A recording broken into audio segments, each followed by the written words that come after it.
जय हिंद एवरीवन। जितने भी लोग आर्मी, अग्निवीर, जीडी, ट्रेडमैन और डब्ल्यूएमपी का पेपर 2025 में देने वाले हैं तो आप लोगों को अच्छे तरीके से सारी क्लासों को कंप्लीट करते रहना है। मैंने आपके लिए सैनिक सीरीज जो चलाई है, इस सीरीज में आप लोगों को सिर्फ वही प्रश्न देखने को मिलेंगे जिन टॉपिक से आर्मी, अग्निवीर के पेपर में प्रश्न पूछे जाते हैं। तो आप लोगों को सैनिक सीरीज को बहुत अच्छे तरीके से कंप्लीट करते रहना है। इसका मैं अलग से प्ले लिस्ट बना दूंगा, वहाँ से आप लोग एक एक क्लास को बहुत अच्छे तरीके से करते रहना। आज की हमारी क्लास नंबर 1 है, तो आप लोगों को इस क्लास में टोटल जीके के टॉप 30 प्रश्न देखने को मिलेंगे। आप लोग अच्छे तरीके से सारे प्रश्नों को करते चलना और पूरा प्रश्न समाप्त होने के बाद अपना स्कोर ईमानदारी पूर्वक कमेंट करके जरूर बताना कि इन जीके के 30 प्रश्नों में से टोटल आपके कितने प्रश्न सही हैं। आप लोगों को सैनिक सीरीज की सारी अच्छे तरीके से क्लासें कंप्लीट करना और हर क्लास का पीडीएफ विद आंसर सहित हमारे टेलीग्राम चैनल पर मिलता रहेगा। तो आप लोग टेलीग्राम चैनल से ज़रूर जुड़ जाएं, वहाँ से आप लोग पीडीएफ से अपना रिवीजन अच्छे से करते रहना। वैसे तो मैं संडे वाली क्लास में आप लोगों को जितने भी हफ्ता में क्लासें कराया करूँगा, उन सारी क्लासों का रिवीजन आपको संडे की क्लास में देखने को मिलता रहेगा। तो आप लोग यहाँ से अपनी तैयारी बहुत अच्छे तरीके से कर सकते हैं। आज की क्लास का जो प्रश्न नंबर हमारा 1 रहने वाला है, संविधान सभा में कुल कितने अधिवेशन हुए? तो उसके जो ऑप्शंस हैं 11, 13, 15, 9। तो आप लोगों को बताना है कि संविधान सभा में कुल कितने अधिवेशन हुए। तो इसका राइट आंसर आपको 11 ऑप्शन नंबर ए राइट आंसर हो जाएगा। संविधान सभा में 11 अधिवेशन हुए। अब मतलब जो 11 अधिवेशन हुए थे, इन अधिवेशन में कितना दिन लगा था? तो आप लोगों को याद रखना 165 दिन यह अधिवेशन चला था। तो आप लोगों को अच्छे तरीके से याद रखना। ऑप्शन से रिलेटेड जितनी भी इम्पोर्टेंट जानकारी होगी मैं आपको बताता चलूँगा। नेक्स्ट जो हमारा प्रश्न रहने वाला है, भारतीय वायुसेना दिवस कब मनाया जाता है? तो उसके जो ऑप्शंस हैं 8 अक्टूबर, 2 अक्टूबर, 24 अक्टूबर, 31 मार्च। तो आप लोगों को इसका राइट आंसर बताना कि भारतीय वायुसेना दिवस कब मनाया जाता है। तो इस प्रश्न का right answer 8 October option number A बिल्कुल सही जवाब हो जाएगा। भारतीय वायुसेना जो दिवस है वो 8 अक्टूबर को हर वर्ष मनाया जाता है। अब हमको पेपर में ये भी पूछ सकता है कि 24 अक्टूबर को क्या मनाया जाता है। तो आप लोगों को याद रखना है 24 अक्टूबर को जो मनाया जाता है वो संयुक्त राष्ट्र दिवस मनाया जाता है। आप लोगों को अच्छे तरीके से याद रखना है संयुक्त राष्ट्र दिवस।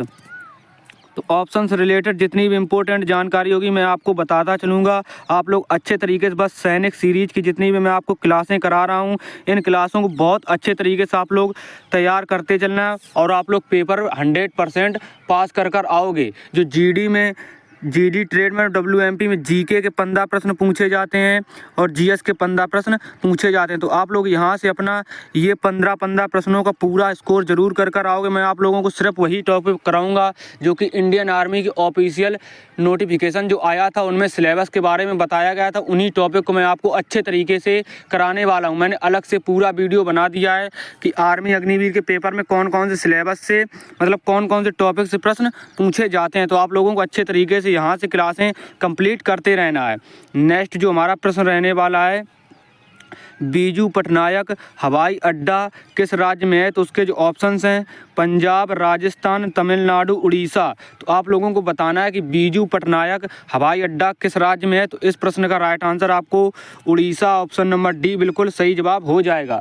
बीजू पटनायक जो हवाई अड्डा है वो आपका उड़ीसा राज्य में। हवाई अड्डे से हर वर्ष एक प्रश्न पूछा जाता है। तो आप लोगों को हर सेट में मैं हवाई अड्डे का एक एक करके सारे प्रश्न करा दूंगा।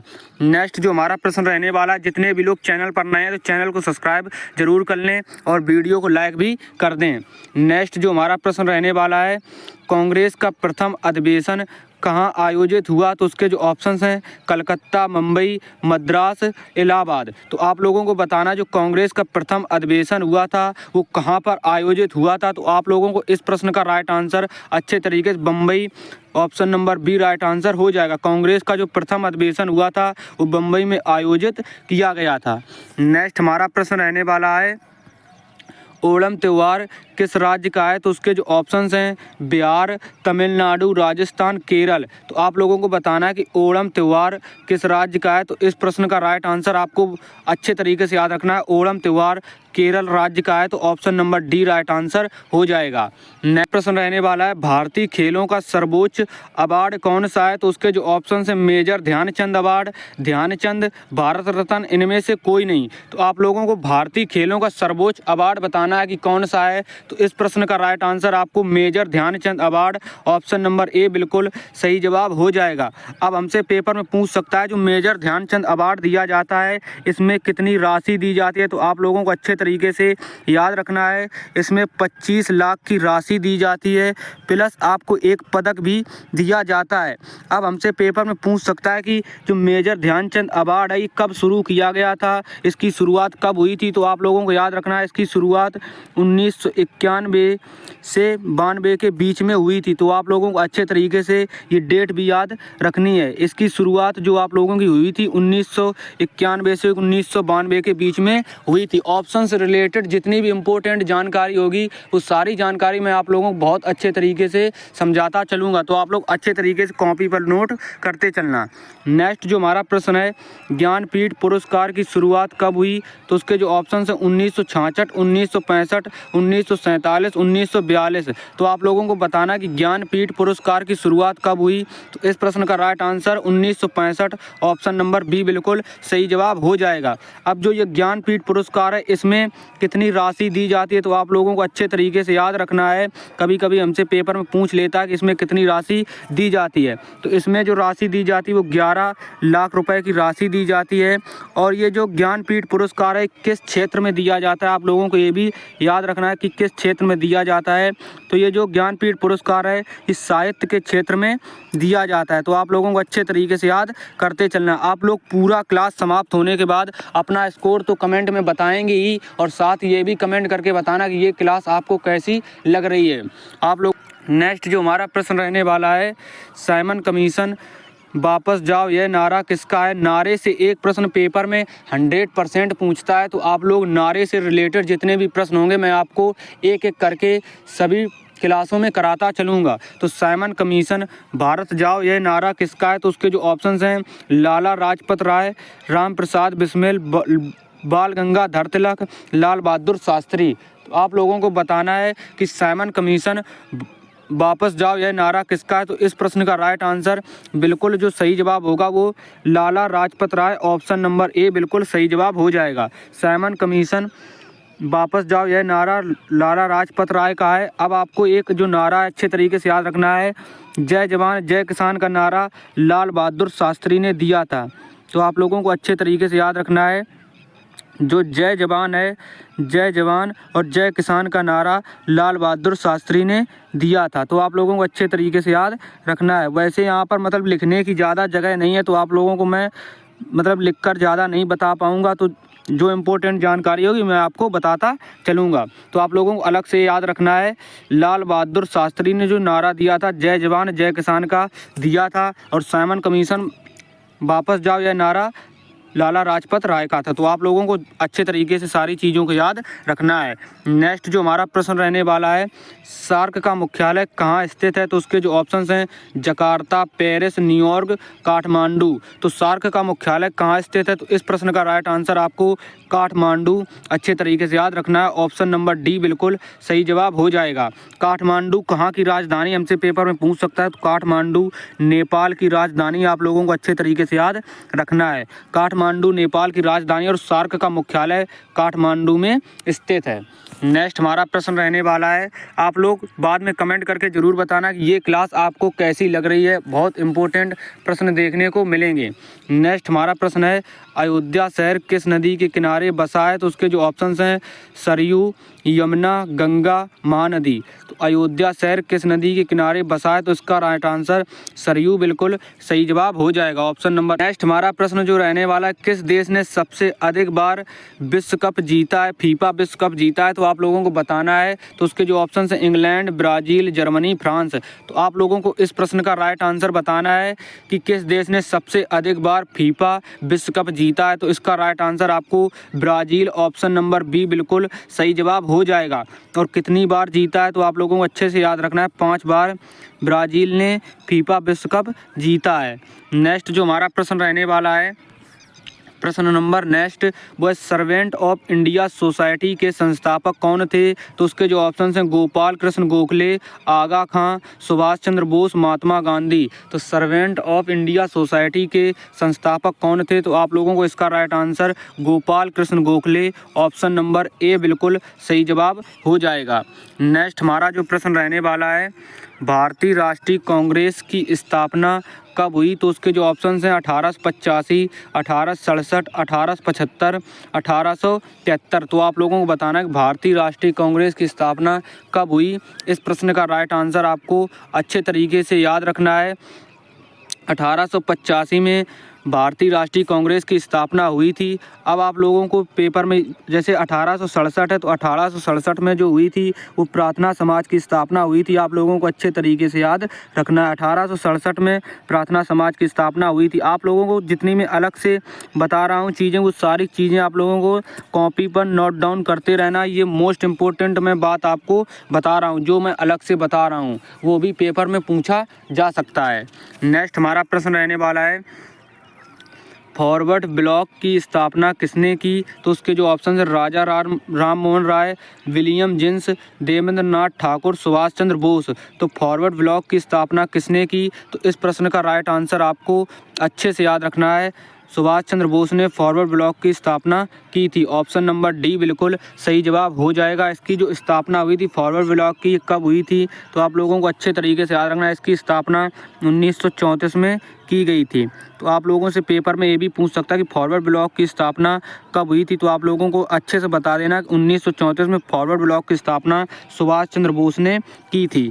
नेक्स्ट जो हमारा प्रश्न रहने वाला है, प्रश्न नंबर 15, जो कि ये प्रश्न आपको मैं पहले बता चुका हूँ, अभी पिछली आपको बताया था, जो कि काठमांडू से रिलेटेड प्रश्न था। तो आप लोगों को नेपाल की राजधानी कहाँ पर है? तो उसके जो ऑप्शन हैं ढाका, बैंकॉक, थिम्पू, काठमांडू। तो आप लोगों को बताना है इसका राइट आंसर जो होगा आप लोगों को काठमांडू, नेपाल की जो राजधानी है काठमांडू, ऑप्शन नंबर डी बिल्कुल सही जवाब हो जाएगा। काठमांडू की जो मुद्रा है वो क्या है? आप लोगों से पेपर में पूछ सकता है। तो काठमांडू की जो मुद्रा है वो रुपया है। आप लोगों को अच्छे तरीके से याद रखना है।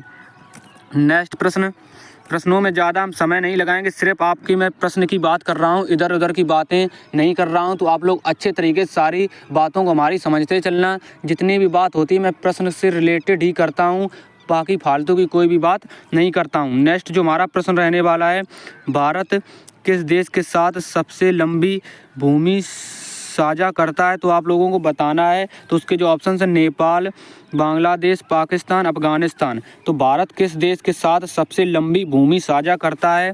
तो इस प्रश्न का राइट आंसर आपको बांग्लादेश, ऑप्शन नंबर बी बिल्कुल सही जवाब हो जाए। जो लंबी भूमि साझा करता है वो बांग्लादेश के साथ करता है।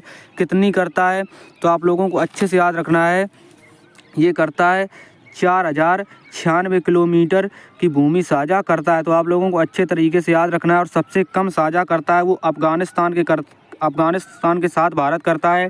कितनी करता है? 106 किलोमीटर करता है। तो आप लोगों को अच्छे तरीके से याद रखना है, भारत बांग्लादेश के साथ जो भूमि साझा करता है 4096 किलोमीटर करता है, और जो अफगानिस्तान के साथ करता है वो 106 किलोमीटर करता है। सबसे कम अफगानिस्तान के साथ, सबसे ज़्यादा बांग्लादेश के साथ। भारत से हमारा प्रश्न रहने वाला है, कौन सी रेखा पाकिस्तान और अफगानिस्तान को अलग करती है? तो आप लोगों को बताना है कि कौन सी रेखा पाकिस्तान और अफगानिस्तान को अलग करती है। तो उसके जो ऑप्शन है रेड क्लिफ रेखा, मैकमोहन रेखा, डूरंड रेखा, इनमें से कोई नहीं। तो आप लोगों को बताना है कि पाकिस्तान और अफगानिस्तान को अलग करने वाली रेखा का नाम क्या है? तो इस प्रश्न का राइट आंसर आपको डूरंड रेखा जो पाकिस्तान और अफगानिस्तान के बीच है, ऑप्शन नंबर सी बिल्कुल सही जवाब हो जाएगा। जो मैकमोहन रेखा है वो भारत और चीन के बीच में है। तो आप लोगों को अच्छे तरीके से याद रखना है। जो रेड क्लिफ रेखा है वो भारत और पाकिस्तान के बीच में है। तो आप लोगों को अच्छे तरीके से याद रखना है। नेक्स्ट हमारा प्रश्न रहने वाला है, विश्व का सबसे ऊंचा पठार कौन सा है? तो उसके जो ऑप्शंस हैं पूर्वी अफ्रीकी पठार, तिब्बत का पठार, पश्चिमी पठार, दक्कन का पठार। तो आप लोगों को अच्छे से याद रखना है जो विश्व का सबसे ऊंचा पठार है वो आप लोगों को तिब्बत का पठार अच्छे तरीके से याद रखना है। ऑप्शन नंबर बी बिल्कुल राइट आंसर हो जाएगा। उसके बाद हमसे पेपर में पूछ सकता है कि भारत का सबसे ऊंचा पठार कौन सा है, तो आप लोगों को अच्छे से याद रखना है भारत का सबसे ऊंचा पठार कौन सा है। तो आप लोगों को अच्छे से याद रखना है भारत का जो सबसे ऊंचा पठार है वो रहने वाला लद्दाख का पठार। तो आप लोगों को अच्छे तरीके से याद रखना है भारत का जो सबसे ऊंचा पठार है वो लद्दाख का पठार रहने वाला है। तो आप लोगों को अच्छे तरीके से सारी बातों को याद करते चलना है। नेक्स्ट हमारा प्रश्न रहने वाला है कौन सा जलमार्ग अटलांटिक महासागर को प्रशांत महासागर से जोड़ता है। तो आपको अच्छे तरीके से इसका आंसर बताना है। तो इसके जो ऑप्शंस हैं सुएज नहर, पवामा नहर, कील नहर, ये सभी। तो आप लोगों को बताना है जलमार्ग जो है अंतर मतलब अटलांटिक महासागर और प्रशांत महासागर को जोड़ता है तो उसका आपको नाम बताना है। तो इस प्रश्न का राइट आंसर जो होगा वो पवामा नहर ऑप्शन नंबर बी बिल्कुल राइट आंसर हो जाएगा, जो कि अटलांटिक महासागर और प्रशांत महासागर को जोड़ता है। अब हमसे पेपर में पूछ सकता है जो सुएज नहर है, ये जो सुएज नहर है ये किसको जोड़ता है। तो ये भूमध्य सागर, आपको अच्छे तरीके से याद रखना है ये जो सुएज नहर है ये भूमध्य सागर और लाल सागर को जोड़ता है। तो आप लोगों को अच्छे तरीके से याद रखना है लाल सागर, जो सुएज नहर है वो भूमध्य सागर और लाल सागर को जोड़ता है। आप लोगों को सारी बातें बहुत अच्छे तरीके से याद रखनी है। मैं आपको बहुत इंपॉर्टेंट चीज़ें और सिलेक्टेड ही चीज़ें सिखा रहा हूं, तो आप लोग हमारी बातों को अच्छे तरीके से समझते रहना। और मैं आपसे शुरू से कह रहा हूं कि आप लोग एक कॉपी और पेन अलग से लेकर बैठें। जो मैं आपको मतलब इनका जो आंसर है वो विद आंसर शायद आपको मैं PDF तो दूंगा ही अपने टेलीग्राम चैनल पर, लेकिन जो मैं आपको अलग से बात बताता हूँ बहुत मोस्ट इम्पोर्टेंट बात होती है। तो आप लोग अच्छे तरीके से देखते चलें, क्योंकि यहाँ पर मैं अच्छे से लिख नहीं पाता हूँ, क्योंकि अभी जो मैं लिख रहा हूँ वो सिर्फ अपने हाथ से राइट कर रहा हूँ। अभी हमारे पास पेन नहीं है, तो पेन मैं बहुत जल्द ला दूँगा। वो पेन थोड़ा सा महंगा आता है, तो मैं पेन को लाकर फिर आपको मैं स्क्रीन पर बहुत अच्छे तरीके से लिख कर बताऊँगा। मैं हाथ से लिखूँगा लेकिन आपको लगेगा कि मैं टाइपिंग ही कर रहा हूँ। तो आप लोग बस थोड़ा सा सब्र रखें। मैं बाकी चीज़ें अलग से आपको अच्छी बता रहा हूँ, लेकिन आपको अच्छी चीज़ों को अपनी कॉपी पर नोट करते चलना है। इस जो सैनिक सीरीज हमने चलाई, इस सैनिक सीरीज का सिर्फ मतलब यही है कि आप लोगों को सिलेक्टेड ही चीज़ें पढ़ाई जा रही। मैं कोशिश करता हूँ कि आप लोगों को मैं वही टॉपिक से प्रश्न कराऊंगा जो इंडियन आर्मी अपने ऑफिशियल नोटिफिकेशन में दिए हुए है, और उनसे प्रश्न हर वर्ष पेपर में पूछा जाता है। तो आप लोगों को परेशान होने की बिल्कुल ज़रूरत नहीं है, बस अच्छे तरीके से अपनी पढ़ाई करते रहना है। बहुत ही जल्द मैं पेन की व्यवस्था ज़रूर कर लूँगा, क्योंकि पेन थोड़ा सा महंगा आता है इसलिए नहीं ले पा रहा हूँ, नहीं तब तक मैं पेन ले लेता। तो इसलिए हाथों से लिख रहा हूँ तो थोड़ा सा मतलब उल्टा लिख जाता है। तो आप लोगों को परेशान नहीं होना है। मैं बोल देता हूँ, दोबारा से बोल देता हूँ, तो आप लोग अच्छे तरीके से सारी बातों को लिखते चलना है। नेक्स्ट जो हमारा प्रश्न रहने वाला है, जोग जलप्रपात निम्नलिखित में से किस राज्य में स्थित है। तो उसके जो ऑप्शन हैं झारखंड, कर्नाटक, उत्तराखंड, सिक्किम। तो आप लोगों को उसको बताना कि जोग जलप्रपात निम्नलिखित में से किस राज्य में स्थित है। तो इस प्रश्न का right answer Karnataka option number B बिल्कुल राइट आंसर हो जाएगा। तो जोग जलप्रपात आपको अच्छे से याद रखना कि कर्नाटक में स्थित है। नेक्स्ट हमारा प्रश्न रहने वाला है, राजीव गांधी खेल रत्न सम्मान सबसे पहले किसे मिला था। तो उसके जो ऑप्शन हैं विजय अमृतलाल, PT ऊषा, सचिन तेंदुलकर, विश्वनाथन आनंद। तो आप लोगों को इसका राइट आंसर बताना है। तो 23 नंबर प्रश्न का जो राइट आंसर होगा वो आप लोगों को Viswanathan Anand option number D right answer हो जाएगा। इनको सबसे पहले जो राजीव गांधी खेल रत्न सम्मान है वो मिला था। अब आप लोगों को अलग से जो बात याद रखनी है, जो राजीव गांधी खेल रत्न है इसकी शुरुआत कब हुई थी। तो पेपर में हमसे पूछ सकता है। तो इसकी जो शुरुआत हुई थी आप लोगों को अच्छे तरीके से याद रखना है। इसकी शुरुआत आप लोगों को अच्छे से याद रखना है। इसकी शुरुआत 1991 से लेकर 1992 के बीच में हुई थी। आप लोगों को अच्छे तरीके से याद रखना है।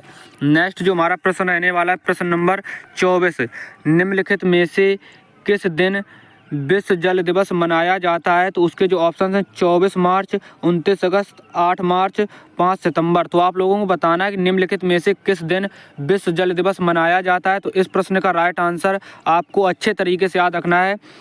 22 मार्च को हर वर्ष विश्व जल दिवस मनाया जाता है। उसके बाद आपको अच्छे से याद रखना है जो 29 अगस्त है इसको क्या मनाया जाता है, तो आपको राष्ट्रीय खेल दिवस मनाया जाता है। तो आप लोगों को दिवस से एक प्रश्न पेपर में ज़रूर देखने को मिलेगा, तो आप लोग अच्छे तरीके से याद करते चलना। जो 29 अगस्त है, 29 अगस्त को हर वर्ष राष्ट्रीय खेल दिवस। नेक्स्ट हमारा प्रश्न रहने वाला है शहीद दिवस कब मनाया जाता है, तो उसके जो ऑप्शंस हैं 15 अगस्त, 26 जनवरी, 30 जनवरी, 29 अगस्त। तो आप लोगों को बताना है कि शहीद दिवस कब मनाया जाता है, तो उसके चारों ऑप्शंस आपको इस सामने, आप लोगों को राइट आंसर याद रखना है। शहीद दिवस 30 जनवरी को हर वर्ष मनाया जाता है, option number C right answer हो जाएगा। तो आप नेक्स्ट जो हमारा प्रश्न रहने वाला है किस देश में आधुनिक ओलंपिक खेलों का आयोजन किया गया, तो उसके जो ऑप्शन हैं ग्रीस, स्पेन, चीन, फ्रांस। तो इस प्रश्न का जो राइट आंसर होगा ऑप्शन नंबर ए ग्रीस बिल्कुल सही जवाब हो जाएगा। ग्रीस में सबसे पहले ओलंपिक खेलों का आयोजन किया गया था।